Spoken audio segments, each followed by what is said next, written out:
Hello, competitive exam aspirants. This video is important for UPSC, BPSC, Rajasthan, PCS and state PCS and other competitive exam. Here is your weekly science and technology updates from 1st to 7th July 2025. Let's get started. First news is about Earth's oldest rocks in Nuvvuagittuq belt. Earth का सबसे पुराना rocks मिला कहाँ है? नोवोगाटिक belt में, जो कि Canada में है, जिसने it has gained attention for potentially housing the oldest known rocks on earth. ये पुराना रॉक है, सबसे पुराना रॉक है जो अर्थ में पाया गया, वो है नोवोगाटिक ग्रीनस्टोन बेल्ट कनाडा में।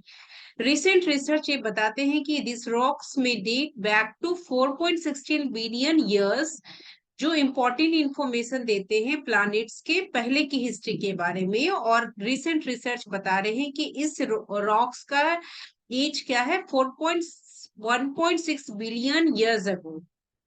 So this study resolved previous debate regarding their age, utilizing advanced radiometric dating techniques. ये स्टडी बताता है पहले के डिबेट्स जो उसके एज के लिए होता था, और इसमें हमने यूज किया है रेडियोमेट्रिक डेटिंग टेक्निक्स। रिसर्चर ने यूज किया है। The findings have implication for understanding Earth's formation and the origins of life. इस रिसर्च से ये पता चलता है कि अर्थ का कब फॉर्मेशन हुआ, धरती का कब जन्म हुआ, और किस तरह से लाइफ का ओरिजिन हुआ। सो जियोलॉजिकल सिग्निफिकेंस इस न्यूवियोगिटिक ग्रीनस्टोन बेल्ट का क्या है? ये लोकेटेड है eastern shore of Hudson Bay in Quebec. ये कंटेन करता है remains of Earth Hadean eon का। हेडियन ईओन क्या है? एक पीरियड है जहां पे एक्सट्रीम कंडीशन है, एक्सट्रीम हाई टेम्परेचर या लो टेम्परेचर्स। तो ये जो रॉक है, ये एक वैल्यूएबल रिकॉर्ड हुआ किसके लिए? previous ancient earth के लिए, which provides clues about its geological processes and the potential emergence of life। क्या geological process है previous earth का, पहले के earth का, और किस तरह से life आई है धरती में, emergence of life। Dating techniques जो इसमें हमने यूज किया है वो डेटिंग टेक्निक है रेडियोमेट्रिक डेटिंग टेक्निक्स, जो रिसर्चर ने यूज किया है, जिससे कि पता चले रॉक्स का एज क्या है। दे मेजर्ड, ये मेजर क्या किया है? DK of radioactive elements. और वो रेडियोएक्टिव एलिमेंट्स जो डीके हो रहा है, जो डिकम्पोज हो रहा है, वो है रेयर अर्थ एलिमेंट। वो दो रेयर अर्थ एलिमेंट क्या है? Samarium to न्यूडाइमियम। सेमेरियम और न्यूडाइमियम का एटॉमिक नंबर सेमेरियम का 62 है, न्यूडाइमियम का 60 है। ये रेयर अर्थ एलिमेंट है, जिसके इसलिए रिसर्चर ने इसके डीके का, इसके डिकम्पोजिशन का को मेजर किया है। ये रेडियोएक्टिव एलिमेंट्स है। तो ये ड्यूल अप्रोच लिया, ये दो अप्रोच लिया, जिससे कि कंसिस्टेंट रिजल्ट आया, अच्छा रिजल्ट आया, जो कि reinforcing the credibility of the age estimates, जो बता रहा है कि किस तरह से एज रॉक का है या अर्थ का, प्लानिट के अर्ली हिस्ट्री के बारे में इंफॉर्मेशन दे रहा है। सो द इस डेटिंग टेक्निक में जिरकॉन मिनरल्स का नहीं प्रेजेंट है, जो कि प्राय हम यूज करते हैं डेटिंग मेथड में, जिससे कि कुछ चैलेंजेस आए, but did not prevent accurate measurement. लेकिन इस जिरकॉन मिनरल्स के नहीं रहने पे भी कोई भी दिक्कत नहीं हुई इसकी डेट को जानने के लिए, अर्थ के ओल्डेस्ट रॉक को पहचानने में।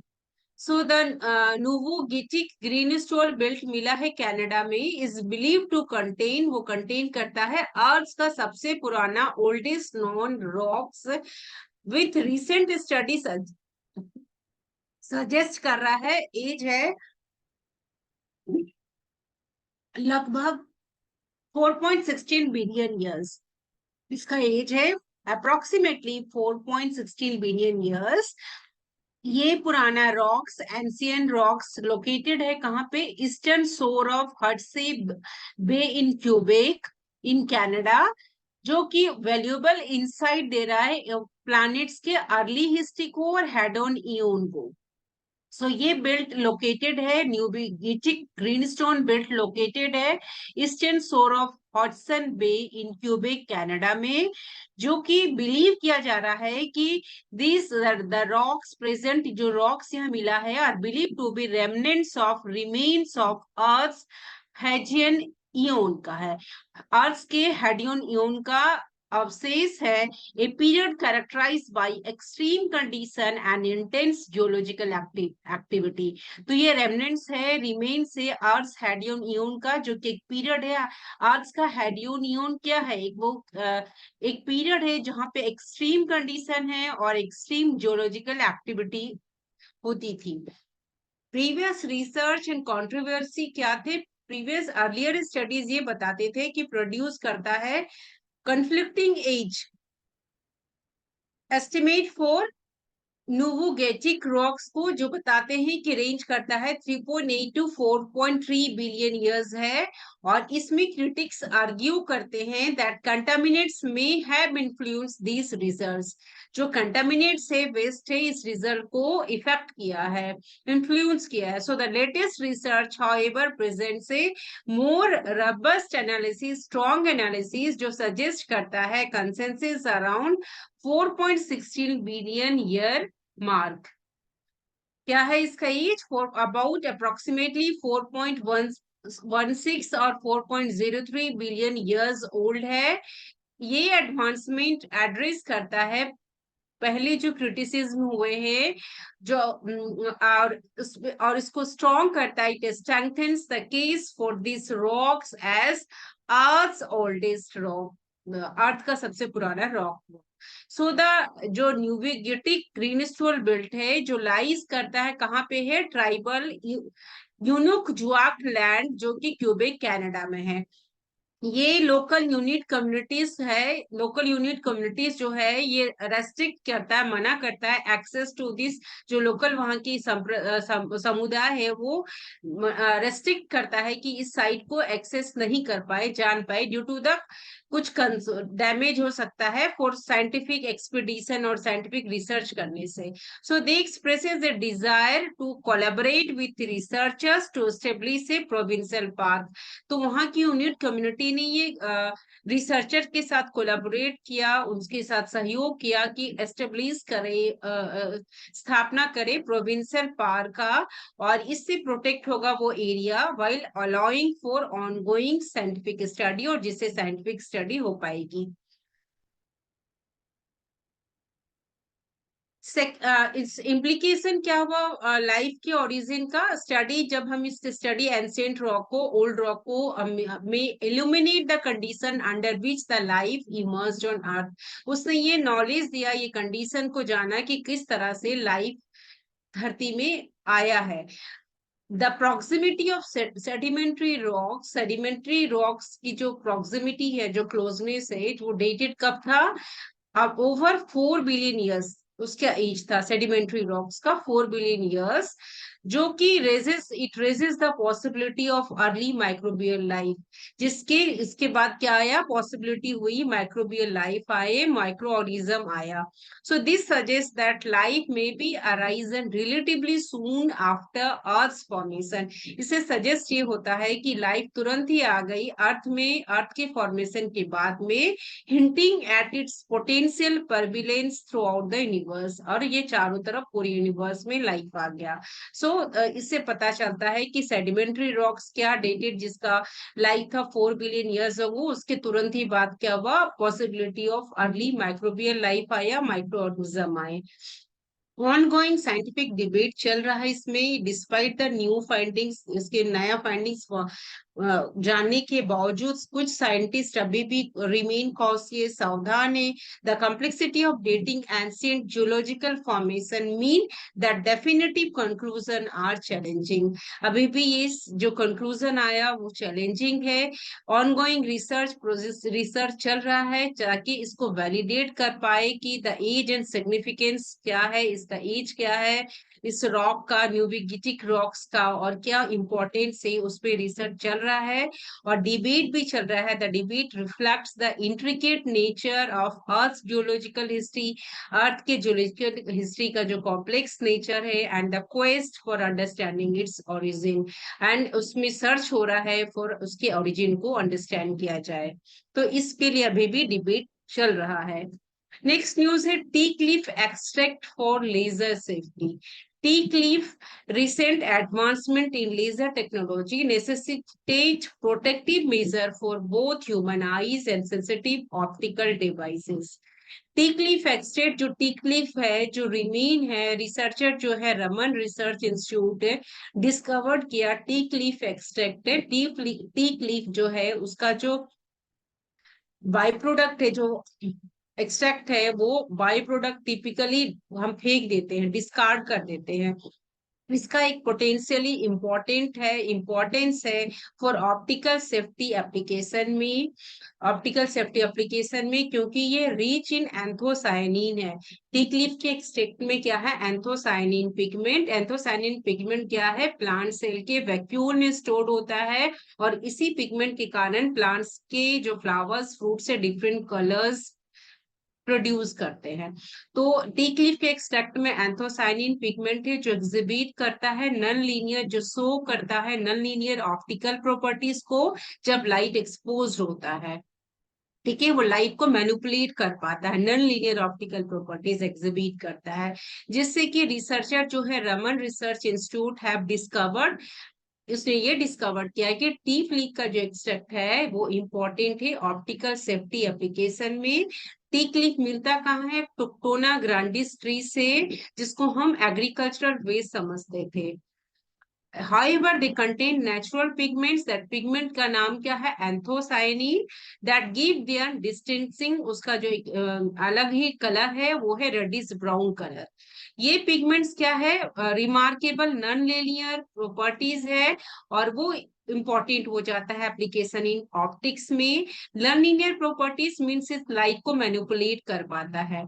The research marks the potential of these natural materials as eco-friendly alternative to synthetic optical components. तो ये टी क्लिफ एक्सट्रैक्ट हमें क्या टेक्टोना ग्रांडिस ट्री से मिल रहा है, तो ये नेचुरल मटेरियल है, ये इको, इसलिए इस तरह ये इको फ्रेंडली हो गया, इको फ्रेंडली अल्टरनेटिव हो गया, जो कि मेन मेड ऑप्टिकल कंपोनेंट से।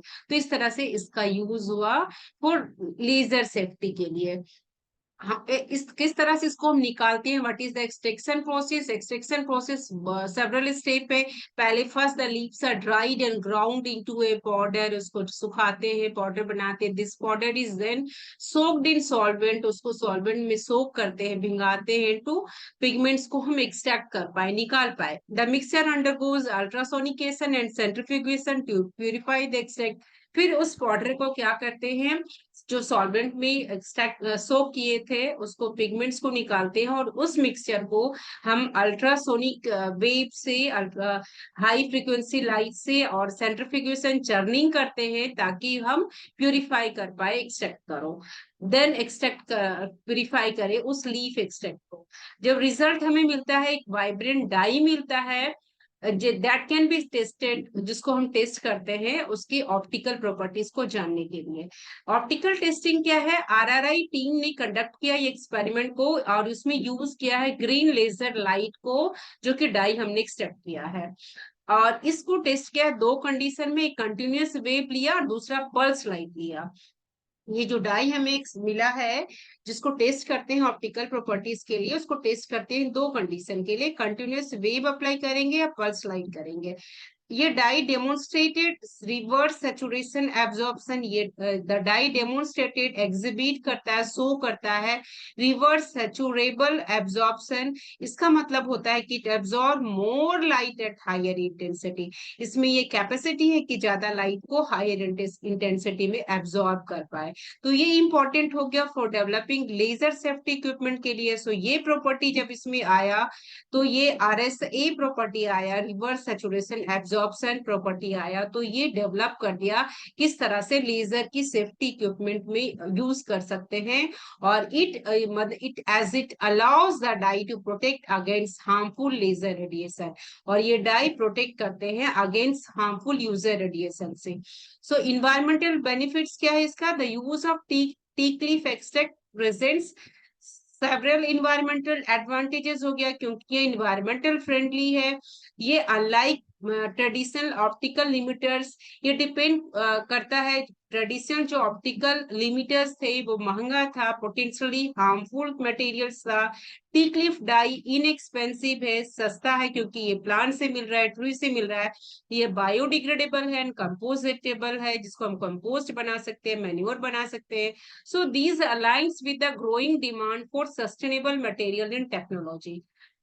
सस्टेनेबल मटेरियल टेक्नोलॉजी में सस्टेनेबल डेवलपमेंट हो गया। So the research supports the idea of utilizing natural resources to create effective photonic materials.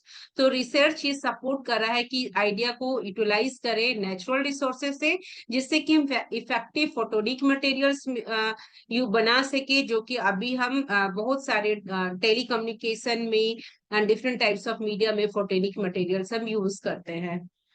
Future application क्या होगा? इसके implication of this discovery vast है, large है।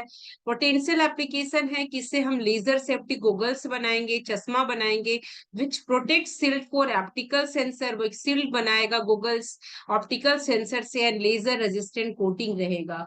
सो continued research could focus on enhancing the stability of the dye for commercial use. Continue research चल रहा है जो focus कर रहा है कि इसकी स्टेबिलिटी ऑफ द डाई को हम इम्प्रूव कर सके और वो कमर्शियल यूज हो सके। So this innovation could lead to reduction in laser induced injuries. Laser high density जो लेजर से इंजरीज होती है उसको कम किया जा सके, और it promotes environmentally friendly practices in the optical industry, और जिससे कि environmental friendly eco friendly practices आ पाएगा ऑप्टिकल इंडस्ट्री में।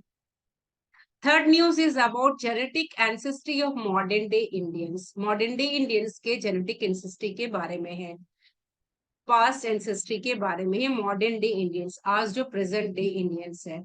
Recent research reveals that modern day Indians likely come from three ancestral groups linked to Iranian and Central Asian cultures. Modern Indian है वो कहाँ से आ रहा है? तीन ancestral group है, वो तीन एंसेस्ट्रल ग्रुप लिंक है ईरानियन कल्चर से या सेंट्रल एशियन कल्चर से। ये genetic ancestry to modern Indian of modern day Indians के बारे में रिसर्च है।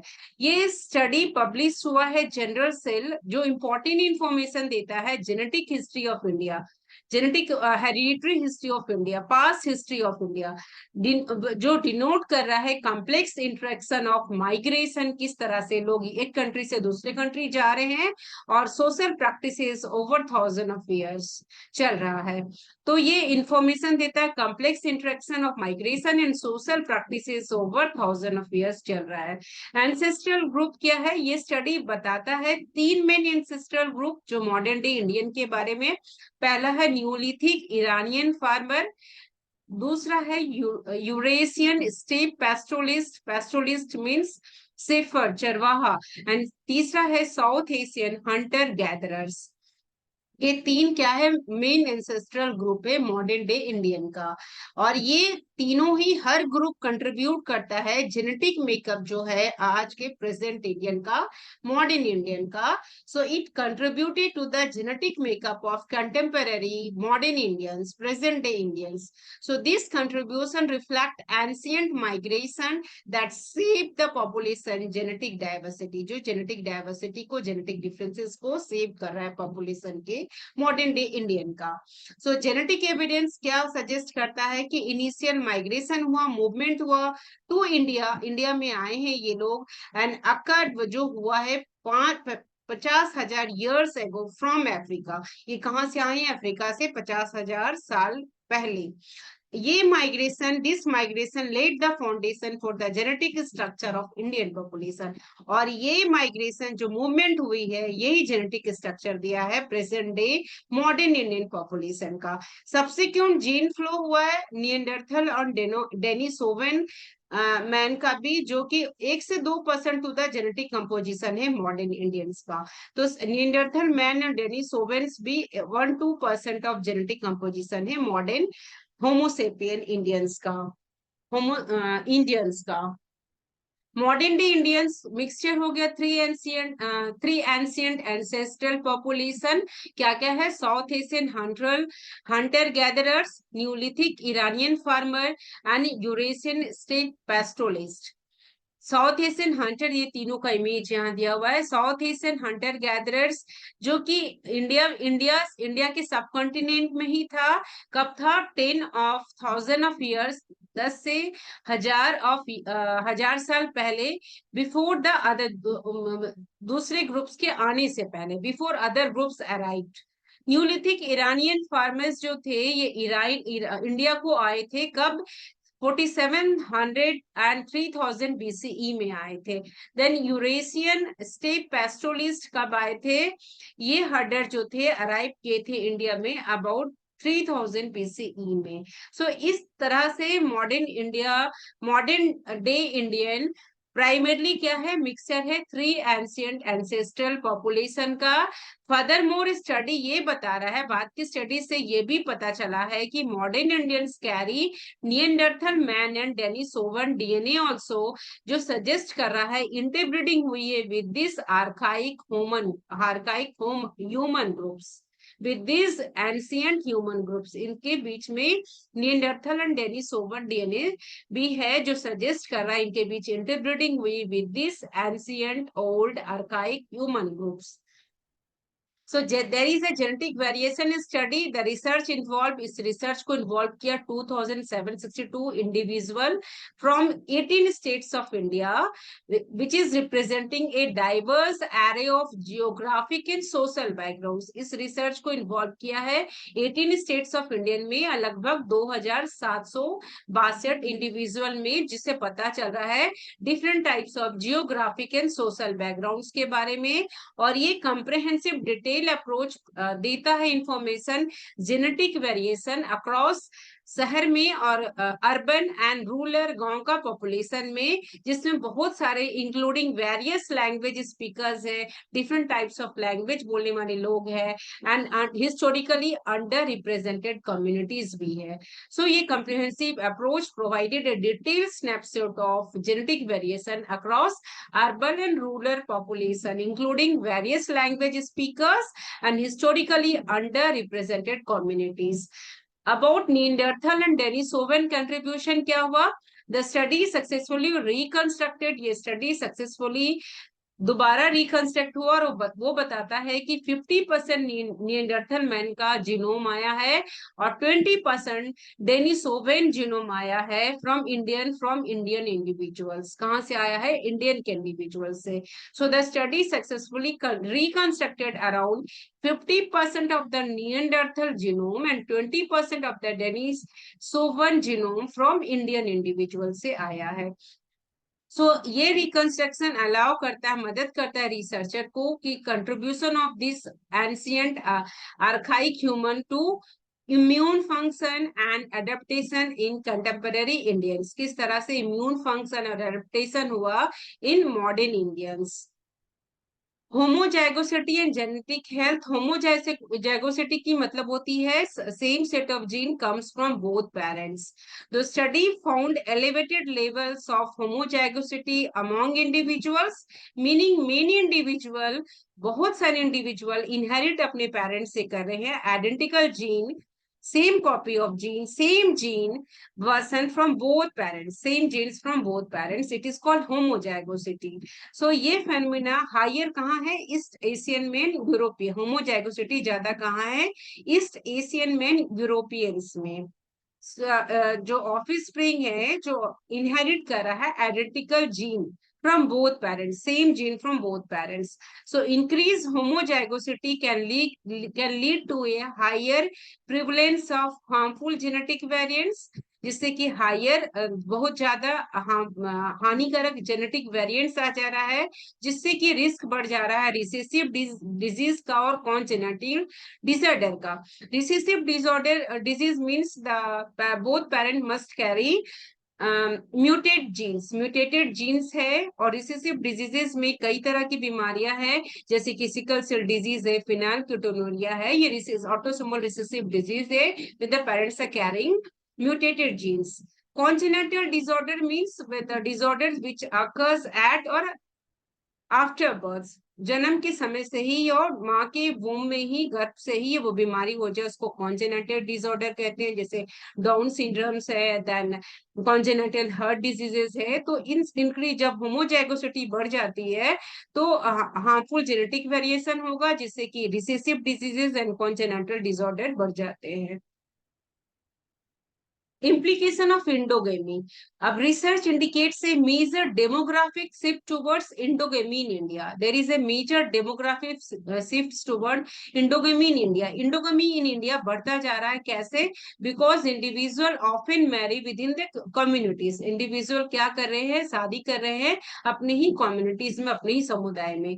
इस प्रैक्टिस से क्या implication हो रहा है? जेनेटिक डाइवर्सिटी और हेल्थ प्रॉब्लम आ रही है, और इससे कि increase risk of genetic disorder हो रहे हैं और increase concentration of genetic variants हो रहा है. So there is implication of endogamy. There is no सादिया individual often मैरी नहीं करना चाहिए within their communities. Individual को मैरी नहीं करना चाहिए अपने ही समुदाय में, जिससे कि इंडिया में इंडोगमी बढ़ता जा रहा है. फ्यूचर रिसर्च डायरेक्शन क्या है? ये नया पाथ, ये स्टडी, इस रिसर्च से ये पता चलता है कि जेनेटिक हिस्ट्री क्या है इंडिया का और कम्प्लेक्स एंसेस्ट्री क्या है इंडिया का, जिससे कि हम जान सकते हैं अपने इंडिया के पब्लिक हेल्थ इश्यूज को related to different types of genetic diseases also. इससे ये मदद मिल रहा है कि हम इसके पब्लिक हेल्थ इश्यूज को एड्रेस कर पाए, सॉल्व कर पाए, और रिलेटेड टू मोस्टली जो बीमारी संबंधित है रिसेसिव डिसऑर्डर से, जेनेटिक डिसऑर्डर से, जेनेटिक डिजीजेस से. So it also encourages a deeper exploration of how historical migration shaped not only genetics but also cultural and linguistic diversity in the region. तो इससे ये पता चल रहा है कि इससे नहीं सिर्फ हिस्टोरिकल माइग्रेशन हो रहा, मूवमेंट हो रहा है जो कि बताता है जेनेटिक्स को, बल्कि ये कल्चरल और लैंग्वेज डिफरेंसेस जो डिफरेंट रीजन में, उसके बारे में भी पता चल रहा है. फोर्थ न्यूज है about chemotherapy drug quality crisis exposes global health risk. Chemotherapy drugs are given to the cancer patients to treat cancer. तो कीमोथेरेपी ड्रग क्वालिटी क्राइसिस आ रहा है जो कि ग्लोबली चारों तरफ वर्ल्ड में हेल्थ रिस्क बढ़ रही है. Recent revelation have brought into light crisis in the quality of chemotherapy drugs.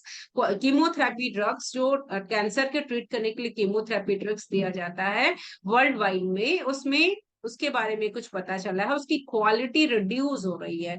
So investigative reports indicate that the important chemotherapy medication have failed quality test किया गया जिसमें वो फेल हो रहा है, and jeopardizing the health of cancer patients in over 100 countries.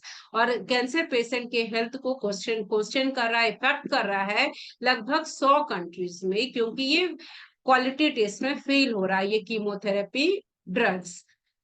सो ये implication of this crisis बहुत ही deep है, और it effects treatment efficacy and patient safety, क्योंकि ये ट्रीटमेंट सही से नहीं हो पाएगा और पेशेंट की सेफ्टी, कैंसर पेशेंट की सेफ्टी नहीं हो पाएगी. So chemotherapy drugs are important to treat various cancer. They work by targeting and killing cancer cell. However, the active ingredients in these drugs are highly toxic. जो ingredient use होता है इस drug को बनाने के लिए, कीमोथेरेपी ड्रग्स को बनाने के लिए, वो बहुत ही टॉक्सिक है, हार्मफुल है. अगर हम एक्यूरेट डोसिंग, जब भी हम chemotherapy drugs we are giving to the patient, that accurate dosing is critical, is important. We have to give to provide accurate doses of chemotherapy drugs to the patient. मैंने patient को हम accurate dose देंगे, और अगर थोड़ी सी भी गलती हो जाती है तो उसमें क्या होगा, ट्रीटमेंट इनइफेक्टिव हो जाएगा, ट्रीटमेंट सही नहीं हो पाएगा.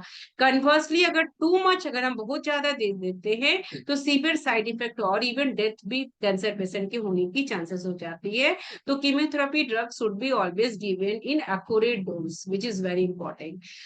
अब यहाँ पे आती है the role of generic drugs. Generic drugs बहुत इंपॉर्टेंट है कैंसर ट्रीटमेंट में, में, स्पेशली जो लो इनकम कंट्रीज है, मिडिल इनकम कंट्रीज है, जहाँ पे low and middle income countries में जेनरिक ड्रग्स सब बहुत इंपॉर्टेंट है।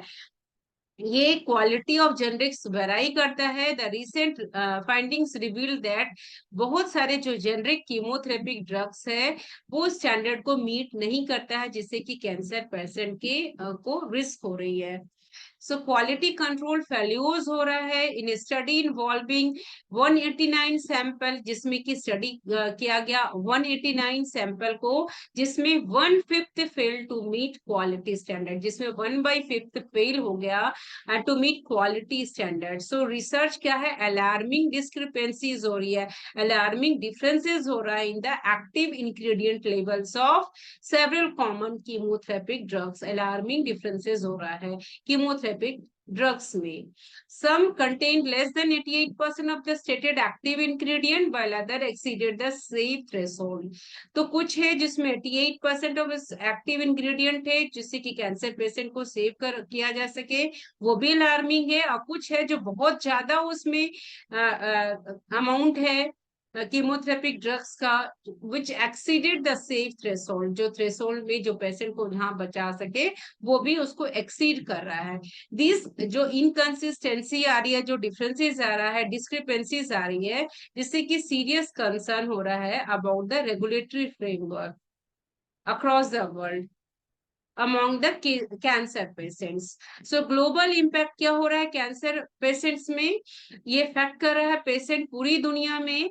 रीजन लाइक सब सहारा अफ्रीका जहाँ एक्सेस टू हेल्थ केयर बहुत कम है, लिमिटेड है, और स्टेक्स आर इवन हायर, तो पेशेंट्स फेस कर रहा different type of effective treatment option को, और जिससे कि ज्यादा डेथ रेट हो रही है सब सहारा अफ्रीका में। सो इस ये रिपोर्ट से ये पता चल रहा है कि पेशेंट एक्सपीरियंस कर रहा है अनएक्सपेक्टेड ट्रीटमेंट फेल्योर हो रहा है, और जिससे कि which can hinder their chances of recovery, जो कि उसके रिकवरी के चांसेस को कम कर रहा है, इनहिबिट कर रहा है, हिंडर कर रहा है। केस स्टडीज एंड एग्जाम्पल हुए, जिसमें एक नोटेबल एग्जाम्पल आया जिसमें इन्वॉल्व्स है साइक्लोफॉस्फामिड जो कि कीमोथेरेपिक ड्रग है, जो कि प्रोड्यूस किया था एक इंडियन मैन्युफैक्चरर से। वो कंसिस्टेंटली फेल्ड हुआ क्वालिटी टेस्ट में, जो कि इंडियन मैन्युफैक्चरर ने इस कैंसर के खिलाफ उसको यूज बनाया था, वो क्वालिटी टेस्ट में फेल हो गया। इन इथियोपिया में health care professional have reported instances where patient did not respond to treatment as expected। Ethiopia में भी ये देखा गया कि ये कीमोथेरेपिक ड्रग से पेशेंट की रिकवरी सही नहीं हो रही है। So absence of side effects often indicate, side effects भी एब्सेंस हो रहे हैं, जिससे कि सब स्टैंडर्ड ड्रग्स, पता चल रहा है कि कीमोथेरेपिक ड्रग्स क्या है, सब स्टैंडर्ड ड्रग्स है, which is leading to distress among medical practitioners, जिससे कि डिस्ट्रेस हो रहा है, विश्वास आते जा रहा है मेडिकल प्रैक्टिशनर्स के लिए। सो ये this is about the chemotherapeutic drugs. Regulatory challenges क्या आ रहा है, there is it reveals gap in the global safety net design to protect patient. Global safety में गैप आ रहा है, जिससे कि कैंसर पेशेंट को प्रोटेक्ट नहीं किया जा सक रहा है।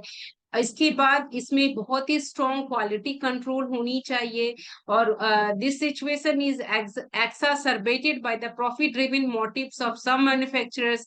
ये सिचुएशन क्या है, इसको मैनिपुलेट किया जा रहा है, जो कि कुछ मैन्युफैक्चरर है जो सिर्फ प्रॉफिट चाह रहे हैं, विच में cut corners to reduce cost, वो उस कॉस्ट को रिड्यूस करें, क्वालिटी सही नहीं दे रहे। So this is about the reduction in cost and the quality is not up to the standard, और वो पेशेंट को ट्रीट नहीं कर पा रहे हैं।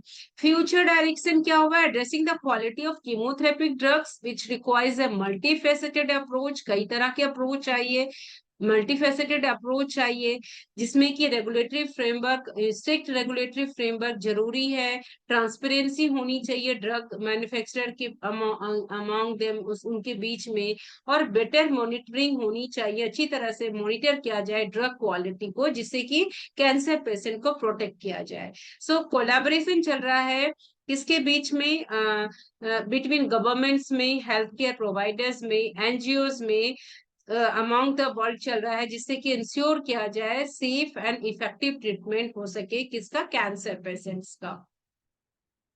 India first equine disease free compartment, equine disease free compartment India का पहला, ये किस लिए है, ये हुआ है हेल्थ स्टैंडर्ड के लिए, हॉर्सेस के लिए, इंडियन स्पोर्ट हॉर्सेस के लिए, जो खेल में घोड़े पार्टिसिपेट कर पाए। तो इंडिया ने अचीव किया, India achieved a landmark in animal health by securing global recognition for its first equine disease free compartment. India का पहला, ग्लोबली उसको लैंडमार्क मिला है, पहला equine disease free compartment EDFC 3 जुलाई 2025 को मिला, जिसको अप्रूवल दिया है world organisation for animal health, जो approve the facility at the remote veterinary crop centre and college Meerut cantonment UP को मिला है। ये कंटोनमेंट कहाँ है, ये Uttar Pradesh, Meerut cantonment Uttar Pradesh, remote veterinary crop centre and college. ये रिकॉग्निशन मदद कर गया, इनेबल्स किया इंडियन स्पोर्ट हॉर्सेस, जो स्पोर्ट में इस खेल में घोड़े जो यूज होते हैं वो पार्टिसिपेट कर पाए international competition with assured health standard. International competition में वो खेल में हमारे इंडिया के घोड़े पार्टिसिपेट कर पाए, जिसका हेल्थ स्टैंडर्ड बिल्कुल ही अच्छा हो, एश्योर्ड हो, साउंड हो। It marks a major advancement in India's biosecurity and animal trade system. इससे कि इंडिया के एडवांसमेंट होगा, इंप्रूवमेंट होगा इंडियाज बायोसिक्योरिटी में और एनिमल ट्रेड सिस्टम में, कमर्शियल सिस्टम में। अब इक्यून डिजीज फ्री कंपार्टमेंट क्या है, ईडीएफसी क्या है, scientifically manage zone, scientifically manage zone है जहां पे घोड़ों को मेंटेन किया जाता है, विच इज फ्री फ्रॉम, कोई भी संक्रमण नहीं हो, कोई इंफेक्शियस डिजीज नहीं हो, कोई भी बीमारी उस घोड़े को नहीं हो। सो इसकी ये ऑपरेट्स करेगा, स्ट्रिक्ट बायोसिक्योरिटी प्रोटोकॉल्स होंगे, रूल्स होंगे एंड वेटेनरी सर्विलेंस होगा। The compartment ensure a defined subpopulation of animals with a verified health status होंगे, उस एनिमल्स को veterinary doctors and biosecurity protocol से उसको स्ट्रिक्टली ऑब्जर्व किया जाएगा, और ये मॉडल फॉलो करेगा इसको world organisation for animal health, जो गाइड्स करेगा compartmentalisation for animal health safety के लिए, ताकि उसमें इंडियन हॉर्स पार्टिसिपेट कर पाए in international competition.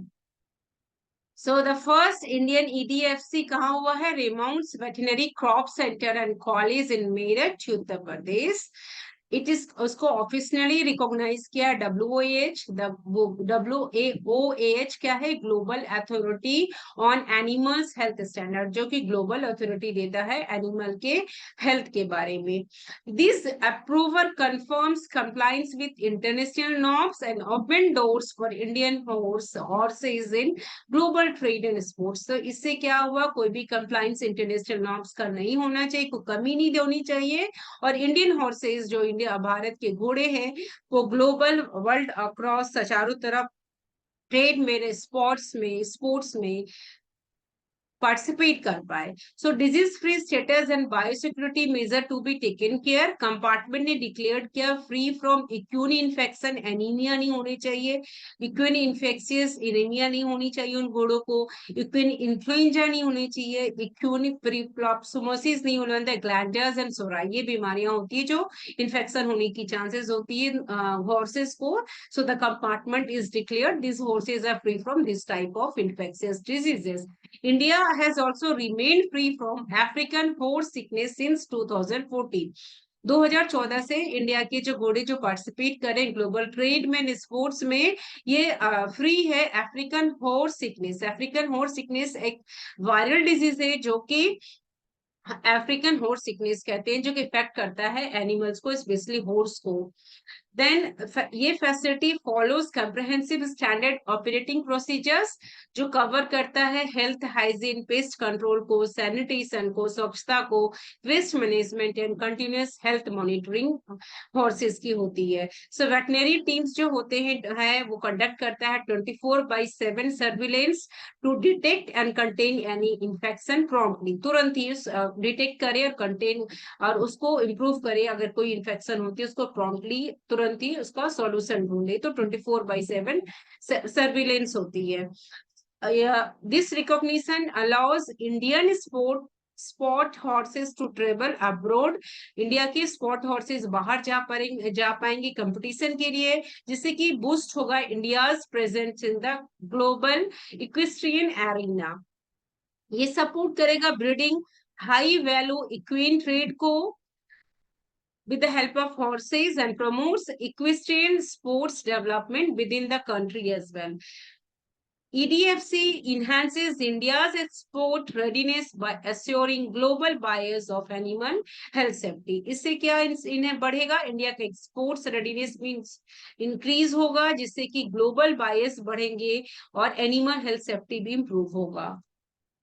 Collaborative efforts in institutional support achievement result for coordination collaboration होगा मिनिस्ट्री ऑफ फिशरीज के बीच में, एनिमल हस्बेंड्री एंड डेयरिंग के बीच में, the Directorate of Remount Veterinary Services under the Ministry of Defence, the Equestrian Federation of India and the Uttar Pradesh Animal Husbandry department, इनके बीच में कोलैबोरेटिव एफर्ट्स होंगे, कोलैबोरेशन होगा, कोऑर्डिनेशन होगा।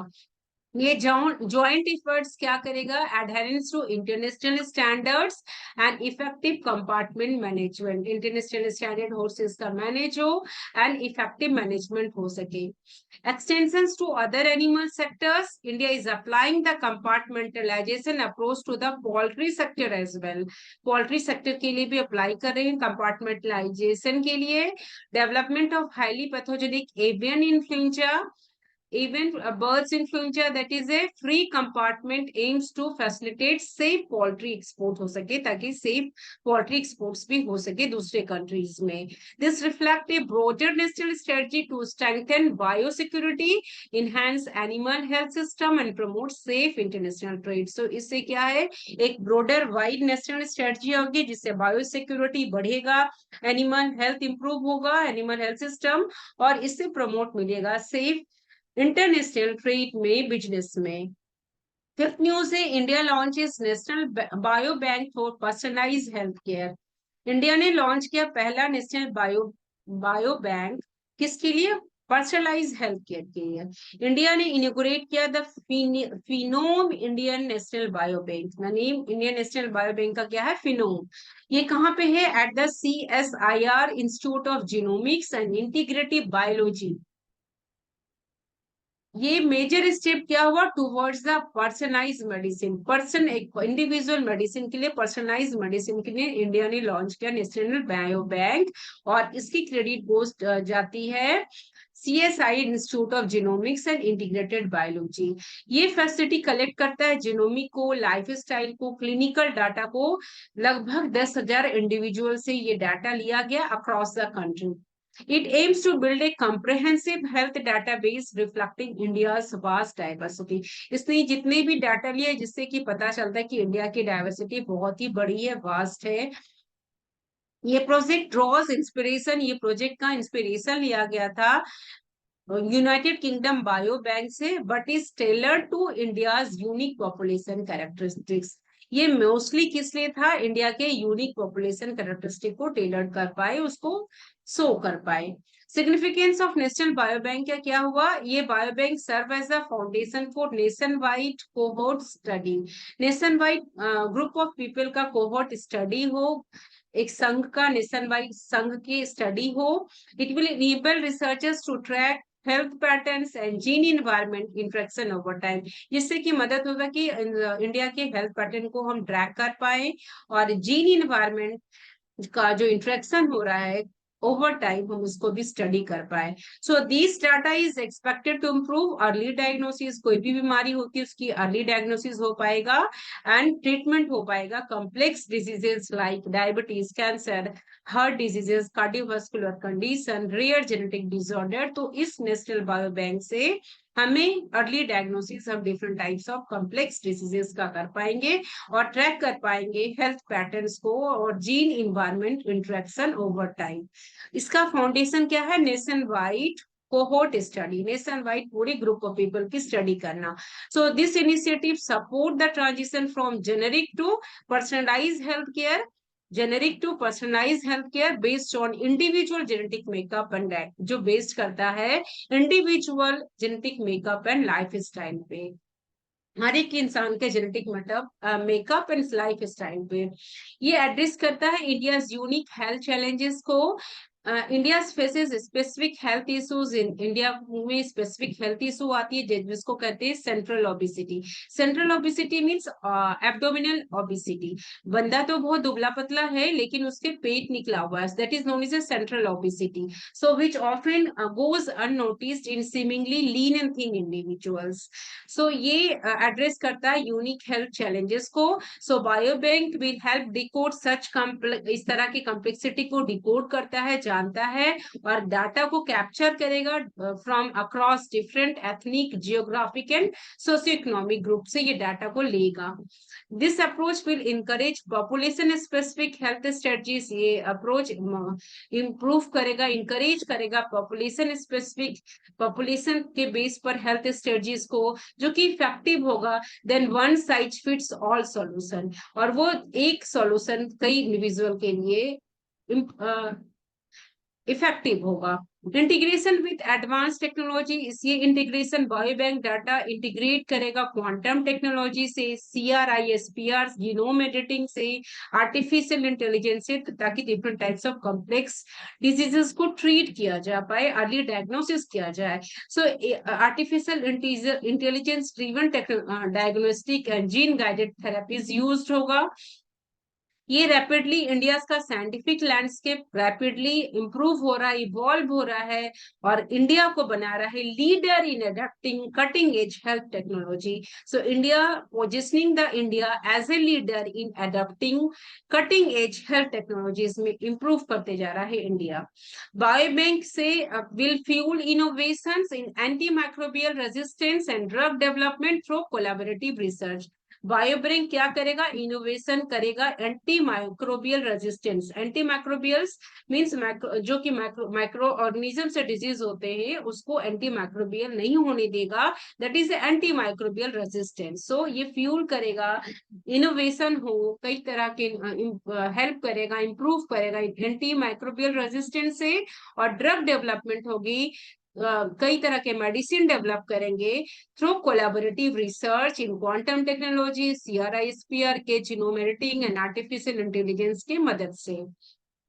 Collaboration and long term vision इसके क्या होंगे, the project calls for strong partnership होंगे रिसर्च इंस्टीट्यूशन के बीच, government bodies like department of biotechnology and industry के बीच स्ट्रॉन्ग पार्टनरशिप बनेगा, कोलैबोरेशन होगा. और ये कोलैबोरेशन क्या है, रिसर्च आउटकम्स जो मार्केट में जाएगी और हमारे सोसाइटी को बेनिफिट करेगा, मदद देगा. So the Phenom India project is designed as a long-term study following individuals' health trajectories to generate rich actionable data. Phenom India project design होगा जिससे कि लॉन्ग टर्म स्टडी होगी, जिससे कि इंडिविजुअल हेल्थ डाटा को जनरेट किया जा सके, इंडिविजुअल हेल्थ डाटा को जनरेट किया जाए और जिससे कि रीच एंड एक्शनेबल डाटा बन सके for the treatment of complex diseases. So इसमें कोलैबोरेशन आया CSIR एंड IGIB, जो कि have been pioneers, have been first in genomic research in India. ये पहला है जो जीनोमिक रिसर्च इंडिया में आया. IGIB first institute to decode the human genome in India. ये डेवलप कब हुआ था, 300 जेनेटिक डायग्नोस्टिक किया था ड्यूरिंग कोविड-19 जीनोम सीक्वेंसिंग के समय, जब कोविड-19 आई थी. ये 300 जेनेटिक डायग्नोस्टिक किया था. The institute is also advancing women centric studies. Breast cancer जो वीमेन में होती है, indigenous means homemade CRISPR therapy specially for, इसने बनाया था सिकल सेल डिजीज के लिए. सो ये कंट्रीब्यूशन हुआ अब IGIB का। देन ये हेल्प करता है साइंटिस्ट को कई तरह के डिजीज पैटर्न को समझे, अनकवर करे, जीन इन्वायरमेंट इंटरेक्शन करे और डिफरेंट टाइप्स ऑफ थेरापीज दे, जो कि इंडिया के पॉपुलेशन में प्रिवलेंट हो रहा है। Doctor N Kalaiselvi and director general of, जो है डायरेक्टर जनरल किसका, CSIR का, एंड सेक्रेटरी DSIR का है, commended the launch of biobank as a bold step. उन्होंने बोला है कि ये बोल्ड स्टेप है, डॉक्टर एन कलेसेल्वी ने कहा it was a bold step toward India self reliance, self dependence in health care data. India का खुद का सेल्फ डिपेंडेंस हो रहा है हेल्थ केयर डाटा में। सो इससे इंप्रूव हो रही है कि हम पहले ही अर्ली डिजीज डिटेक्शन जान सके और पर्सनलाइज ट्रीटमेंट, इंडिविजुअल ट्रीटमेंट कर पाए हर इंडिविजुअल के लिए in the future as well, the present as well. So research now extends to space biology and artificial intelligence application in pilot fitness. So हम biology को integrate कर रहे हैं artificial intelligence से, जिससे कि इंडिविजुअल हेल्थ की पायलट फिटनेस प्रोग्राम्स बना सके और इंडिविजुअल हेल्थ को हम डायग्नोज कर सके, ट्रीट कर पाए अगर कोई प्रॉब्लम होती है। Next news is about drone technology for safe blood delivery. Drone technology को हम यूज कर रहे हैं ब्लड डिलीवरी के लिए। So recent advancement in drone technology have open new path for health care delivery. A study by the Indian council of medical research which marks the potential of drones in transporting blood and its components efficiently. ICMR, Indian council of medical research ने बताया है कि drone में ये capability है कि हम transport कर पाए, इंडिया में ही हो रहा है कि ट्रांसपोर्ट कर पाए ब्लड को और इट्स कंपोनेंट्स को इफिशिएंटली, जो कि इमरजेंसी में बेनिफिशियल होगा, इंपॉर्टेंट होगा, स्पेशली किस जगह पे, रिमोट में और डिफिकल्ट टेराइन्स एरिया में। सो ड्रोन टाइमली एक्सेस कर पाएगा, ब्लड सप्लाई करेगा उस एरिया में जहां पे ट्रेडिशनल ट्रांसपोर्टेशन मेथड यूज हो रहा है, पुरानी गाड़ियां चल रही है। Then again drones, it is important drone को यूज करने से हम इमरजेंसी के समय कई लाइफ को बचा पाएंगे, इफेक्टिवली टाइमली वो पहुंच पाएगा, जो कि इम्पोर्टेंट होगा। Drones can reduce delivery times compare to conventional vehicles, enhancing the overall efficiency of blood supply chains, जिससे कि टाइमली ब्लड वहां पहुंच पाएगा पेशेंट को। चैलेंजेस क्या होगी इस ड्रोन टेक्नोलॉजी को अगर हम ब्लड ट्रांसपोर्टेशन में यूज करते हैं? तो ब्लड ट्रांसपोर्टिंग ब्लड्स रिक्वायर्ड, जब भी हम ब्लड को ट्रांसपोर्ट करें कि एक स्ट्रिक्ट ऑप्टिमल टेम्परेचर मेंटेन करना है, जैसे कि ब्लड आरबीसी की फंक्शनलिटी बनी रहे। So blood must be stored within specific temperature ranges to prevent issue such as reduce oxygen carrying capacity और बैक्टीरियल कंटामिनेशन नहीं हो। ब्लड को हम ऐसा रखें कि उसमें ऑक्सीजन कैरिंग कैपेसिटी उसका रिड्यूस नहीं हो, या बैक्टीरिया उसको इन्फेक्ट नहीं करे, या उसकी हीमोलिसिस नहीं हो। अगर बहुत ज्यादा एक्सट्रीम टेम्परेचर में चला जाएगा ब्लड तो हीमोलिसिस हो जाएगा, डिस्ट्रक्शन ऑफ आरबीसी हो जाएगा, जो कि ब्लड ट्रांसफ्यूजन सेफ्टी के समय प्रॉब्लम आ सकती है। तो चैलेंजेस भी है अगर हम ड्रोन से ब्लड ट्रांसपोर्टेशन करते हैं। ऑक्सीजन कैरिंग कैपेसिटी कम हो सकती है, बैक्टीरियल कंटामिनेशन हो सकता है, एक्सट्रीम टेम्परेचर में हीमोलिसिस हो सकता है, डिस्ट्रक्शन ऑफ आरबीसी हो जाता है, होने की चांसेस होती है, जिससे कि ब्लड ट्रांसफ्यूजन सेफ्टी में प्रॉब्लम आ जाएगी।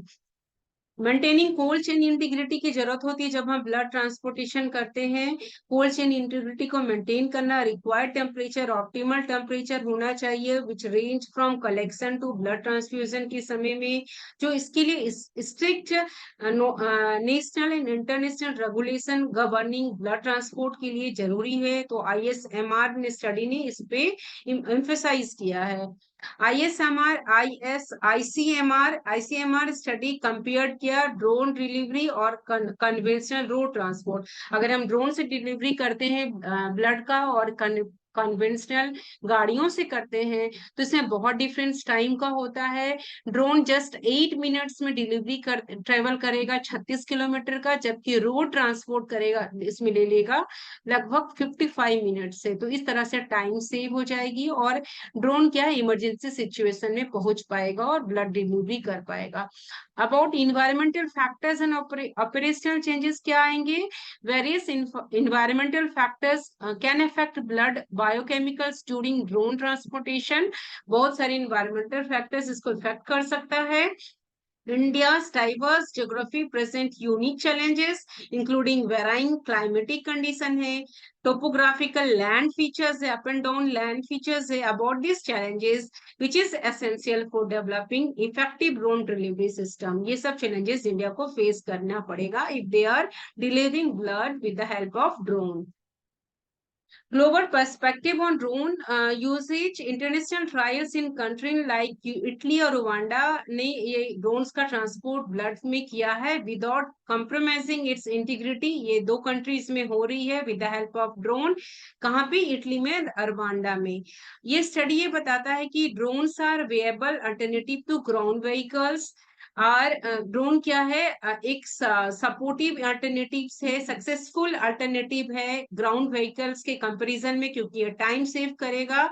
और उस रीजन के लिए तो बहुत इंपॉर्टेंट है जिसकी इंफ्रास्ट्रक्चर बहुत ही खराब है, जहाँ पे गाड़ियां ठीक से नहीं चल पाती है.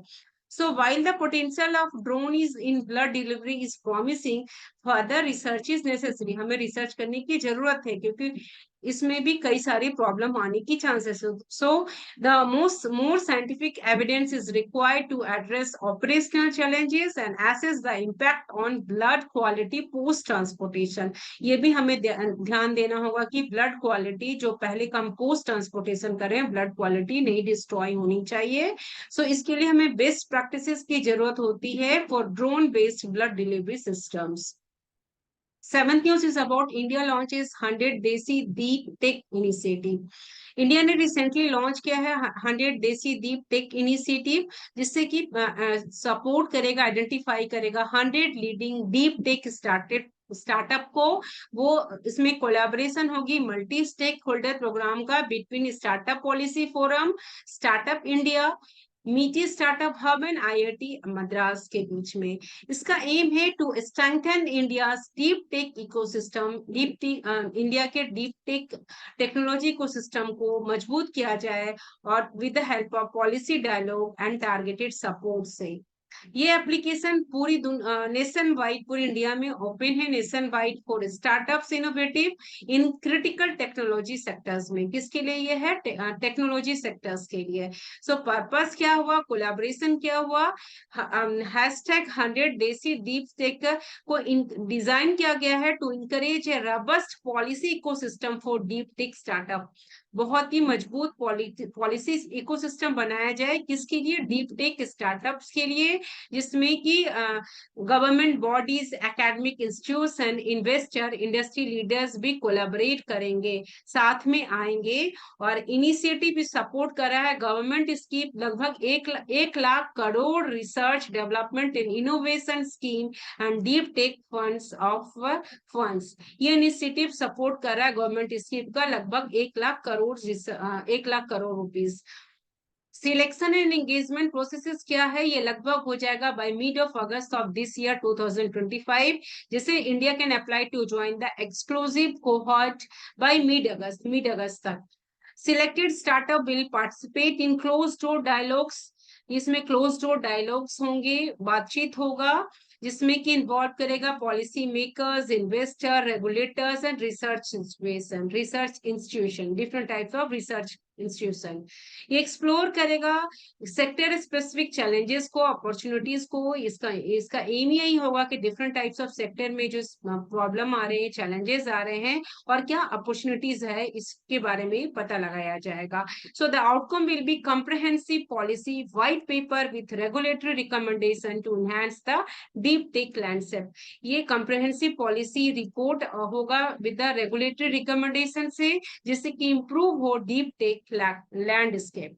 So the initiative target startup working होगा एडवांस एंड स्ट्रेटेजिक फील्ड्स में, जो कि इंक्लूड करेगा सेमीकंडक्टर्स, डिफेंस टेक्नोलॉजीज को, quantum computing, green hydrogen, space technologies, drones, electric vehicles, biotechnology, robotics, advance manufacturing and communication infrastructure को.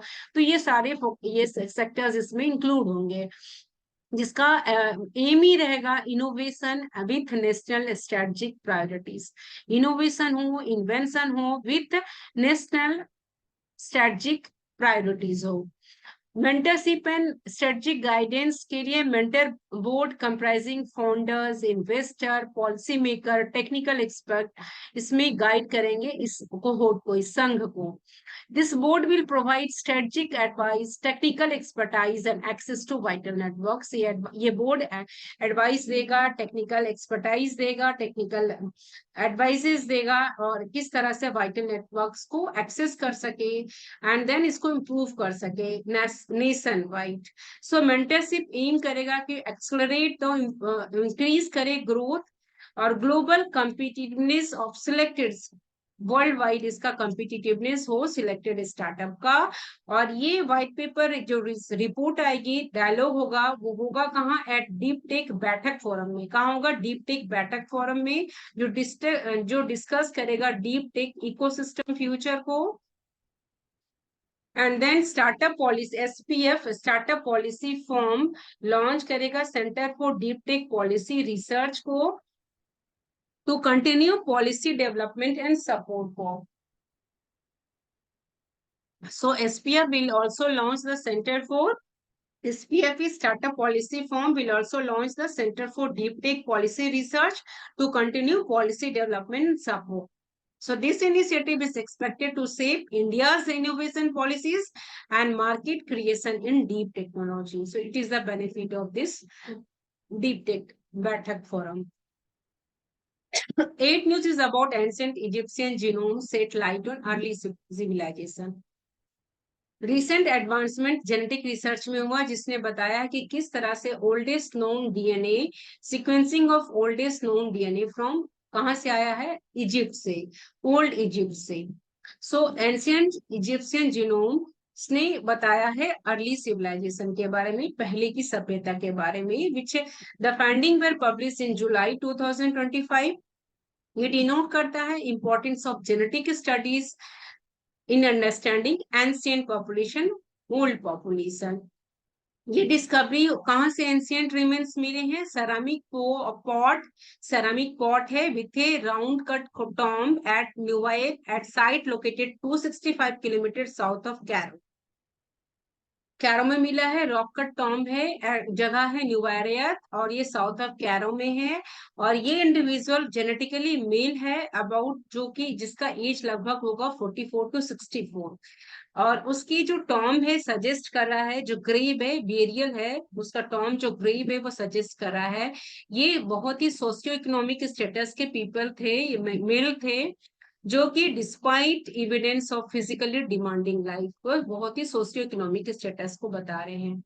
जेनेटिक कंपोजिशन एंड एंसेस्ट्री कहाँ से आई है, ये एनालिसिस बता रहा है कि 78% ऑफ द इंडिविजुअल एंसेस्ट्री कहाँ से आया है, एंशियंट नॉर्थ अफ्रीकन पॉपुलेशन से। कहाँ से आया है, 78% ऑफ इंडिविजुअल एंसेस्ट्री ओरिजिनेट हुआ है एंशियंट नॉर्थ अफ्रीकन पॉपुलेशन से। और वो अफ्रीकन पॉपुलेशन पर्टिकुलरली कहाँ का है, Neolithic groups from modern day Morocco का है, Neolithic group from modern day Morocco. So interestingly 22% of his DNA match early farmers from the Fertile Crescent, जिससे ये इंटरेक्शन सजेस्ट कर रहा है कि between this region long before the construction of pyramids. ये 22% of DNA match कर रहा है पहले के फार्मर्स फ्रॉम द किसान जो थे फर्टाइल क्रिसेंट सा, जो कि सजेस्ट कर रहा है कि इनके बीच में इंटरेक्शन था between this region long before pyramid के कंस्ट्रक्शन से पहले का। So the genetic data indicates historical cultural exchange किसके बीच में हुआ है, सभ्यता का एक्सचेंजेस, कल्चरल एक्सचेंज किसके बीच हुआ है, एंशियंट इजिप्ट में एंड ईस्टर्न फर्टाइल क्रिसेंट के बीच में। और ये इंटरेक्शन होती थी जो प्रैक्टिसेस थे एग्रीकल्चर में, ट्रेड में, बिजनेस में and development of writing system में, ये इंटरेक्शन होती थी। ये सजेस्ट करता है complex web of migration movement हुआ है इनका यहाँ से वहां इजिप्ट में फर्टाइल क्रिसेंट में, और कल्चरल एक्सचेंज हुआ है ओवर 1000 ऑफ ईयर्स। इससे क्या प्रिजर्वेशन ऑफ डीएनए हुआ है, डीएनए के बारे में क्या पता चलता है, द सक्सेसफुल रिट्रीवल हुआ है, सक्सेसफुल रिकवरी हुआ है जीनोम का, डीएनए का, कंप्लीट सेट ऑफ जीन का, जो कि यूनिक बरियल कंडीशन था। यूनिक कहाँ, ग्रेव से, उसके टॉम से पता चला है। द पॉट बेरियल जो मिला है, जो पॉट मिला है combined with the stable environment of rock cut Tom, जो कि बता रहा है डीएनए के बारे में, डीएनए प्रिजर्वेशन के बारे में। ये extraction is particularly affecting from the root tips of the teeth, ये इफेक्टिव हुए जो टिप्स ऑफ टीथ था उसके रूट से, जो कि known to be good for maintaining genetic material over time. So root tips of teeth जो बहुत इंपॉर्टेंट होता है, अच्छा होता है जेनेटिक मटेरियल को, हम पास्ट के जेनेटिक मटेरियल को जान सके। सिग्निफिकेंस इस स्टडी का क्या हुआ, ये research represent a milestone in ancient DNA study. इस रिसर्च से हमें पता चल रहा है पुराने डीएनए स्टडीज को, which provides a first complete genome from ancient Egypt. ये हमें ये इंफॉर्मेशन दे रहा है कि पहला complete genome, complete set of gene from ancient Egypt से आया है। कहां से आया है? एंशिएंट इजिप्ट से। This research represent a milestone in ancient DNA studies, and as it provides the first complete genome from ancient Egypt, it challenges previous notion about the genetic isolation of ancient population and enhances our understanding of human migration pattern and cultural infraction in the antiquity.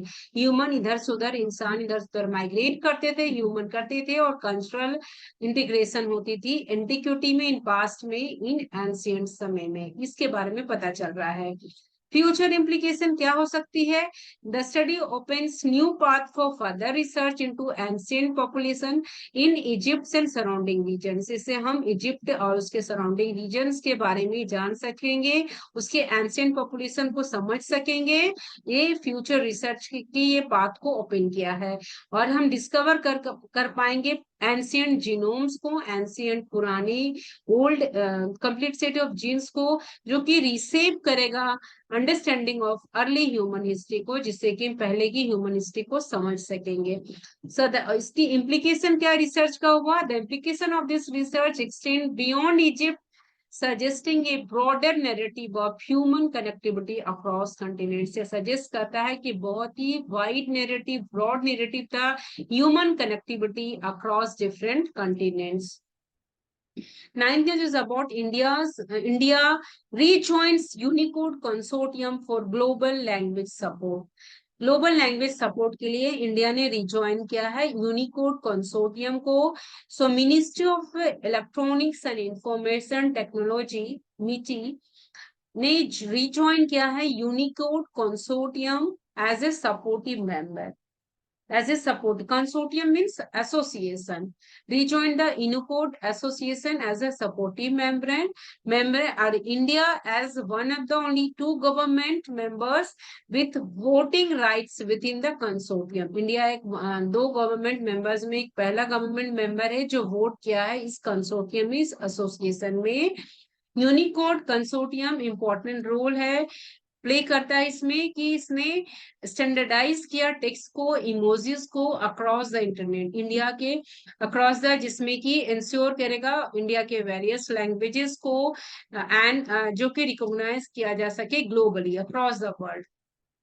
इस Unicode consortium में हुआ है।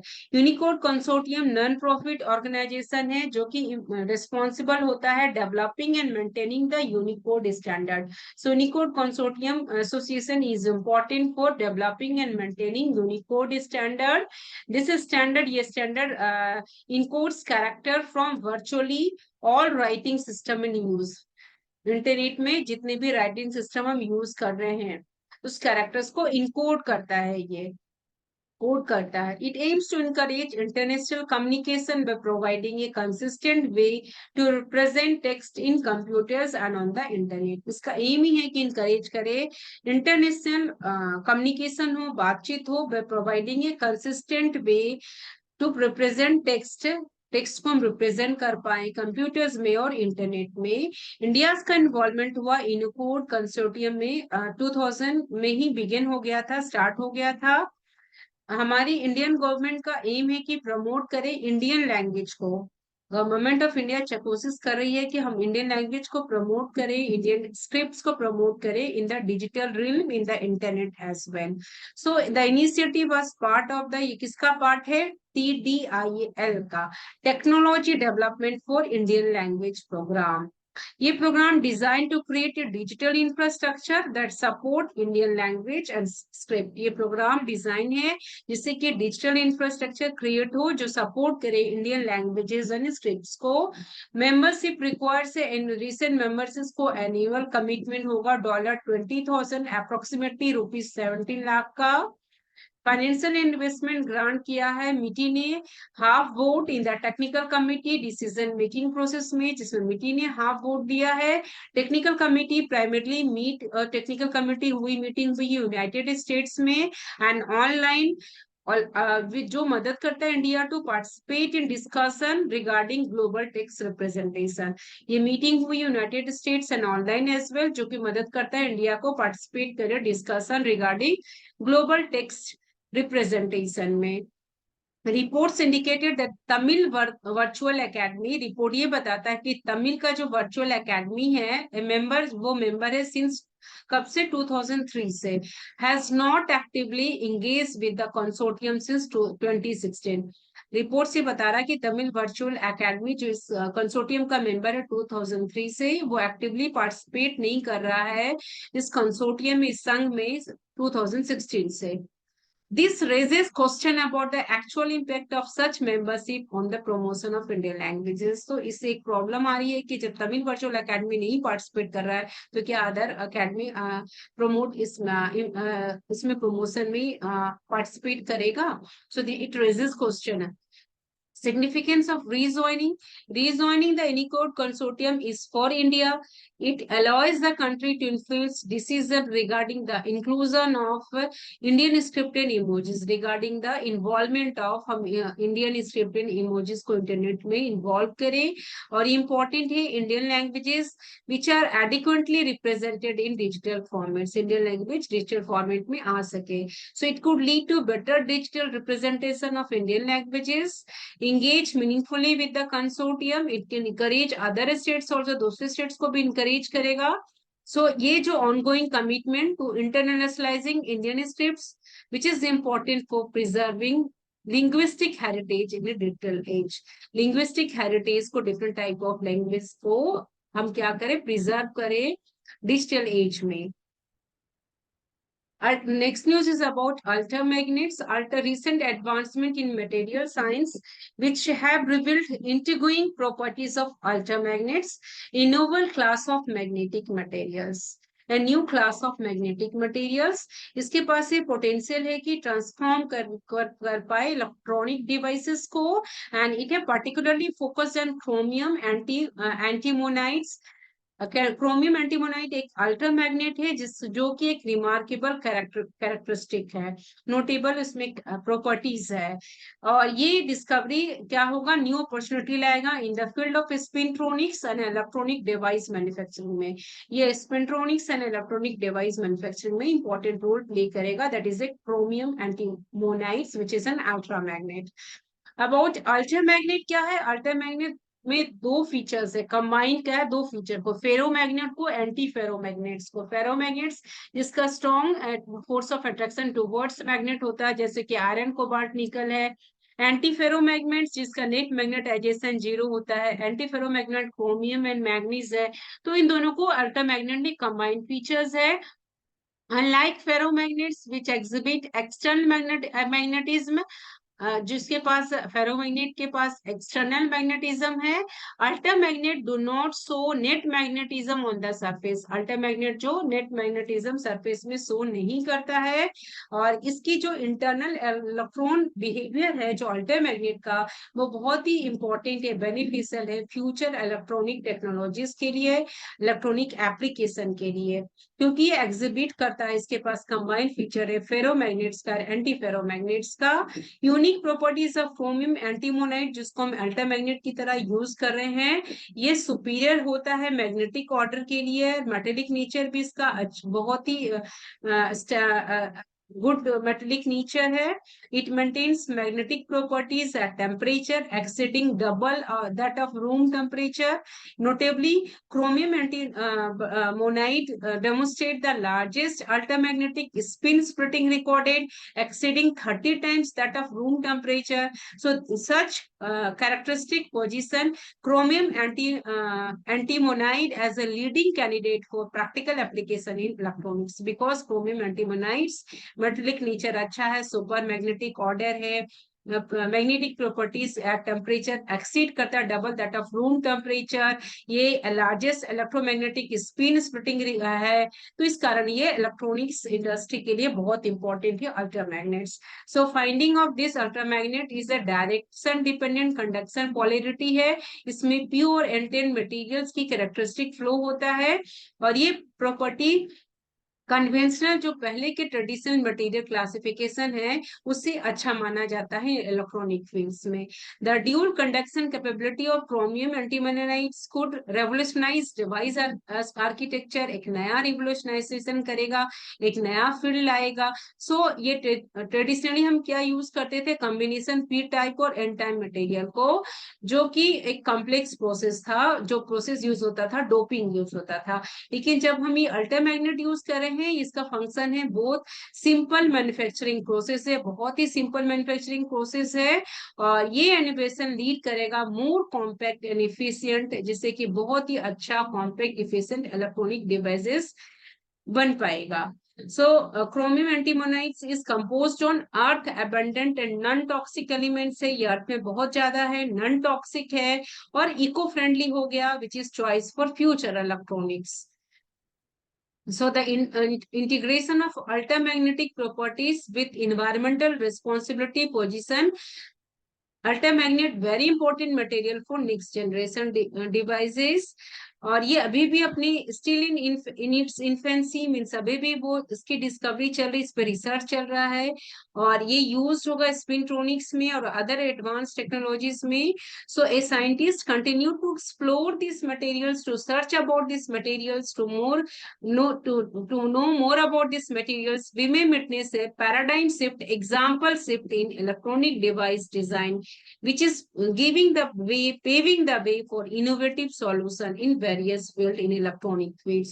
So this is about the ultramagnets, chromium antimonides. Next is about GPS interference. GPS interference is very important. Recent incidents show the rising threat of GPS interference. बहुत ही गड़बड़ी हो रही है, threat हो रहा है GPS interference में. दिल्ली के Jammu flight had to turn back due to navigation issue हुआ. दिल्ली जम्मू फ्लाइट्स. सिमिलरली दो टैंकर्स कोलाइड कर गए near the strait of Hormuz. A container ship ran around a ground of Jeddah, उस तरह मुड़ गया था. All this incident stemmed from GPS. ये सारे इंसिडेंट्स ये पता चल रहा है कि जीपीएस में इंटरफ्रेंस हो रही है, जो कि चैलेंजिंग है मेरी टाइम के लिए, वाटर कंडीशन के लिए, एरियल नेविगेशन के लिए, फ्लाइंग के लिए. सो जीपीएस इंटरफ्रेंस हैज दो मेन टाइप होता है, एक है jamming and spoofing. Jamming occurs when a device emits or releases strong radio signal to overpower GPS signal. Jamming में क्या है, जो डिवाइस है वो इमिट्स करता है, प्रोड्यूस करता है स्ट्रॉन्ग रेडियो सिग्नल को, जो कि ओवर पावर कर देगा जीपीएस सिग्नल को. This prevents GPS receiver from determining accurate location or timing. तो जब जैमिंग हो जाएगी तो जीपीएस जो रिसीवर है वो एक्यूरेट लोकेशन और टाइम के मुताबिक काम नहीं कर पाएगा. तो जैमिंग में ये प्रॉब्लम हो गई. अगर स्पूफिंग हो जाता है तो ये फॉल्स सिग्नल देगा रिसीवर को. वाइल जैमिंग का में सिग्नल डिस्टर्ब हो गया, स्पूफिंग में डिवाइस को जो सिग्नल मिल रहा है वो डिसीव कर रहा है, रॉन्ग मिल रहा है, गलत सिग्नल मिल रहा है, इनकरेक्ट डाटा दे रहा है. This is about spoofing. तो जीपीएस इंटरफेरेंस दो पार्ट्स है, jamming and spoofing. So GPS interference dangerous किस लिए है, ये बहुत different types of risk, it imposes different type of risk to both military and civilian operations. Spoofing के कारण मिसलीड हो जाएगा डिफरेंट बहुत सारे पायलट्स, जिससे कि एयरक्राफ्ट पोजीशन और बहुत सारे एयरक्राफ्ट कॉलिजन की चांसेस बढ़ जाएगी। और शिप में अगर पानी में loss of situation awareness can lead to grounding और कॉलिजन हो सकती है। So the consequences can disrupt entire transport system and critical infrastructure such as air traffic control. So GPS interference is dangerous. So this is about the global positioning system which affect navigation system. It can manifest as either jamming where signals are overpowered and spoofing where false signals. Jamming, overpowered signal, spoofing, false signal transmitted to deceive receiver. So both are giving incorrect. Jamming and spoofing can lead to inaccurate location data, which is creating problem आएंगे various application में, चाहे वो aviation हो, चाहे मेरी time navigation हो, चाहे वो जहाज चला रहा हो, चाहे वो सीप का नेविगेशन हो। सो जीपीएस इंटरफेरेंस बहुत ही इंपॉर्टेंट कंसर्न है बहुत डिफरेंट सेक्टर्स के लिए।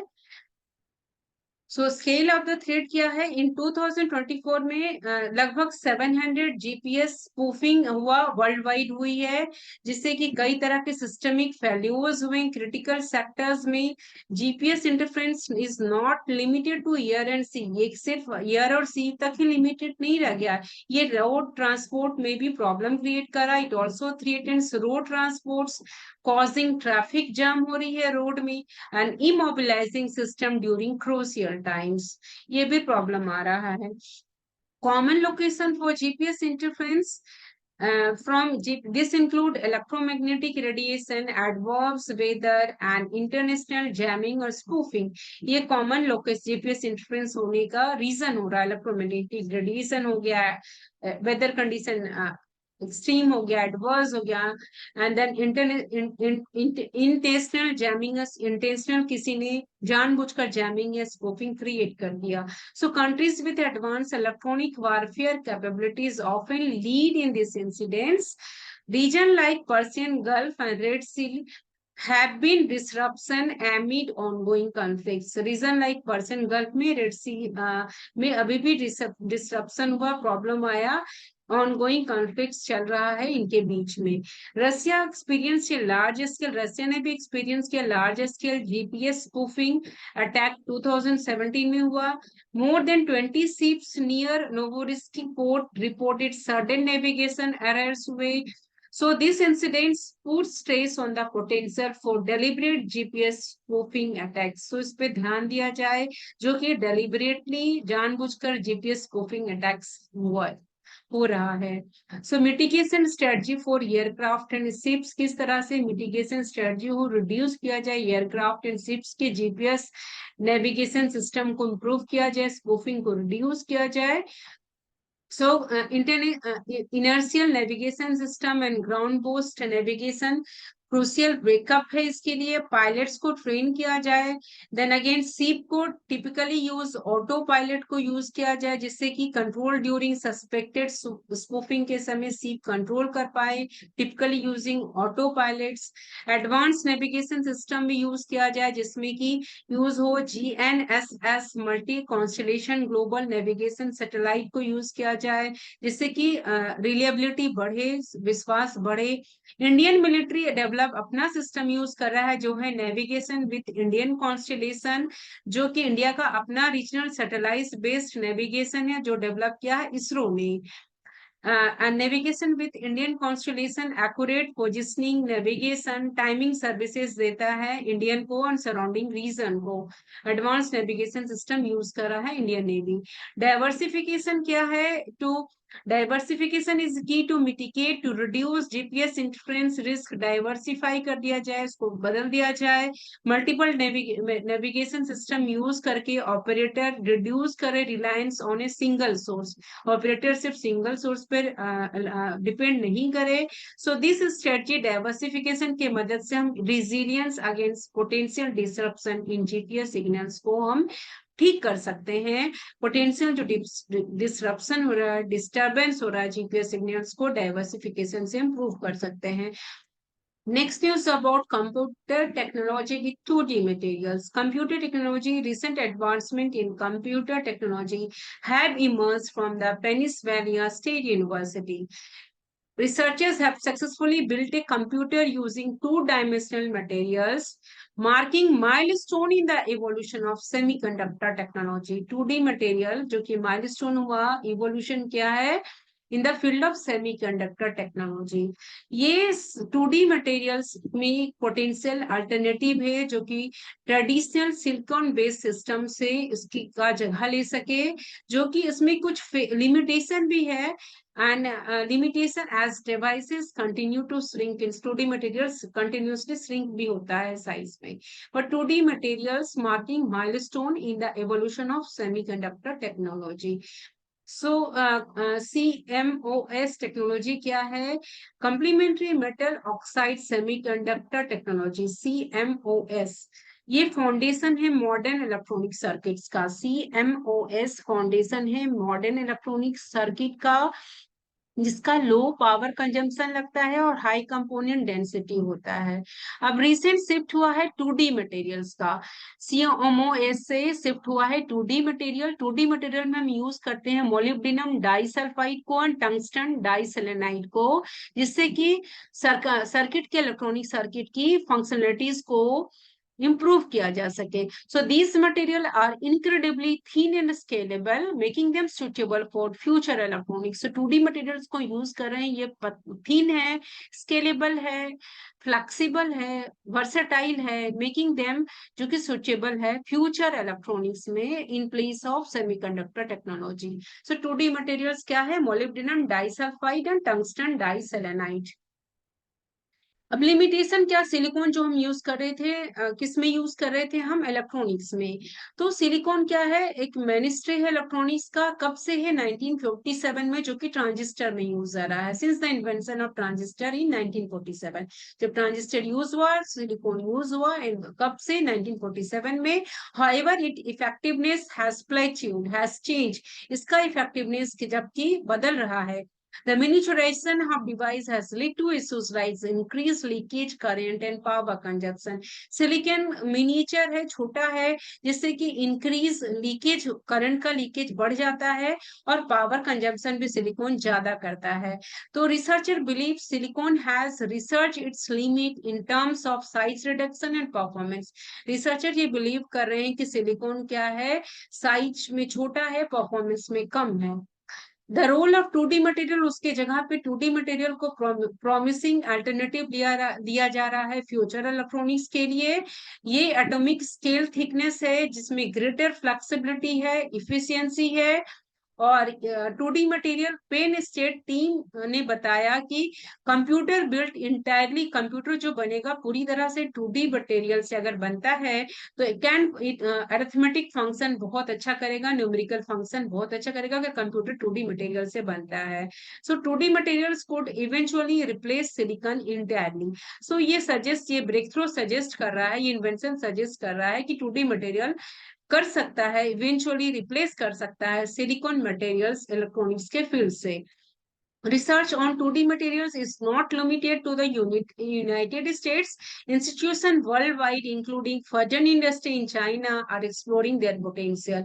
तो ये यूनाइटेड स्टेट्स, चाइना, सभी में इसके पोटेंशियल को जानने के लिए इस पे रिसर्च हो रही है।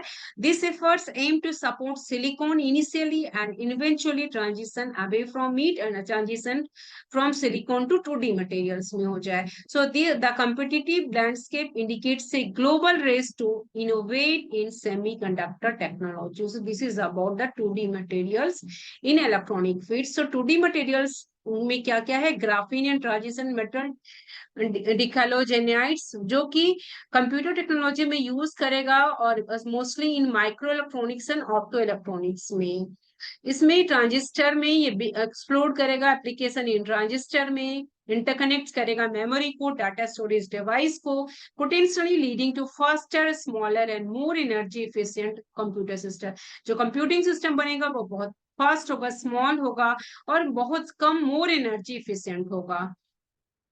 इसके रोल क्या है? 2D मटेरियल अगर कंप्यूटर टेक्नोलॉजी में हम यूज करते हैं तो ये रिप्लेस करेगा सिलिकॉन को, और ये एटॉमिक स्केल सिलिकॉन को यूज करेगा। इसमें यूज है graphene, molybdenum disulphide, tungsten disulphide use होगा और रिप्लेस करेगा सिलिकॉन को।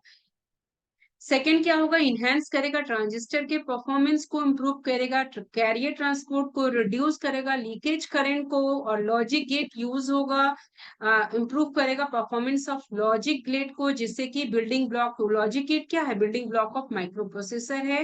एंड देन बियॉन्ड ट्रांजिस्टर ये यूज होगा मेमोरियोस्टर में, मेमोरियोस्टर एडवांस डेवलपिंग एडवांस मेमोरियोस्टर क्या है? की कंपोनेंट है neuromorphic computing and artificial intelligence application के लिए।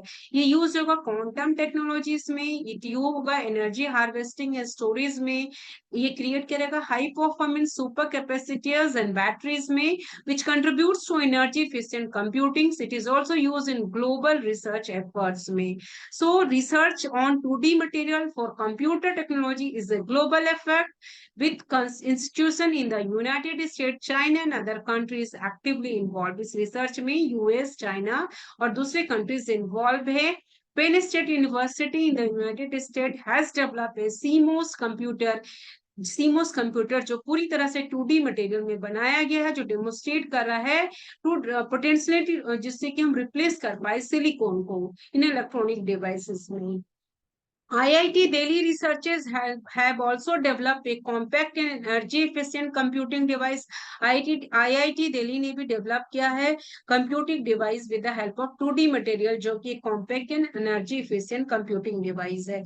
चैलेंजेस क्या आएंगे? the operating speed of 25 kilohertz achieved by 2D computer। 2D computer का ऑपरेटिंग स्पीड क्या है? 25 किलोहर्ट्ज, जो कि स्लो हुआ है सिलिकॉन बेस्ड सिस्टम से। ऑपरेटिंग सिस्टम स्लो है सिलिकॉन बेस्ड सिस्टम में, ये चैलेंजेस है। चैनल मोबिलिटी, रिलिएबिलिटी, स्केलेबिलिटी भी इसको भी एड्रेस होगा, इसको भी देखना होगा। Infrastructure for commercial translation of this technology is still lacking in many regions. ये भी इसकी चैलेंजेस आ रही है। फ्यूचर इम्प्लीकेशन क्या होगा? TD materials could redefine the semiconductor, ये रीडिफाइन कर सकता है सेमीकंडक्टर लैंडस्केप को। They offer opportunities for improved performance and energy efficiency. So 2D materials could lead to new era of electronics. New era देगा electronics के field में। There is a challenges also because of the 2D material research, from basic research to industrial development and tools that meet industrial standards. So इसका operating speed is currently slower then silicon based system. बस इसमें ये बहुत बड़ा challenge है कि इसका operating speed silicon based system से स्लो है।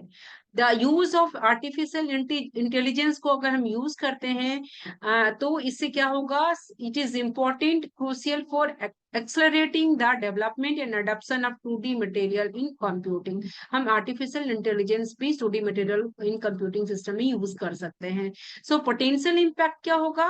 Advancement in 2D materials would revolutionise the semiconductor landscape. वो उसको एक नया एरा लाके देगा सेमीकंडक्टर लैंडस्केप में, which is leading to smaller, faster and more energy efficient electronic devices, paving the way for new computing paradigms। जिससे कि अगर 2D मटेरियल यूज करते हैं, स्मॉल होगा, फास्टर होगा, मोर एनर्जी एफिशिएंट इलेक्ट्रॉनिक डिवाइस होगा, जिससे कि नया कंप्यूटिंग एग्जांपल आएंगे, कंप्यूटिंग पैराडाइम्स आएगा। Well, this is about the current affairs, science and technology from 1st to 7th July. If you like this video, can you like, share and subscribe, comment in the comment section. See you in the next episode.